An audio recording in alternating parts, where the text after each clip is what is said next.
Hi, maayong adlaw mga kamini. So, naani karon sa dagat para malingaw ang mga bata. O karon pwede yung lingawan ni Lordy guys para perti niyang kumukungod sa balas guys. O dili siya palisod o tawagon. Siya maminaw si tanaw sa kilid. Nagtanaw siya ng duha nga naglubog-lubog sa balas. Atubang mo diring dobe.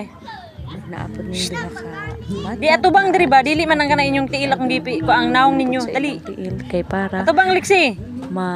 Liksi diri sa likod. Sige, atubang dyan na. Mga kaugatan o gibati nila sa lawas kabata pa, high blood na.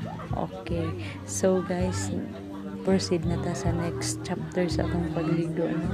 So akong gibidyohan diri ang dagat kung unsa ka gwapo. So gwapo jud kayo ang iyang view kay dako kayo siya hawan ug dili pud basta-basta ang ilahang ilang palibot kay hinlo siya o kay mga likuranan. Kung gusto ko magtambay, magtanaw sa mga bata nga nangaligo.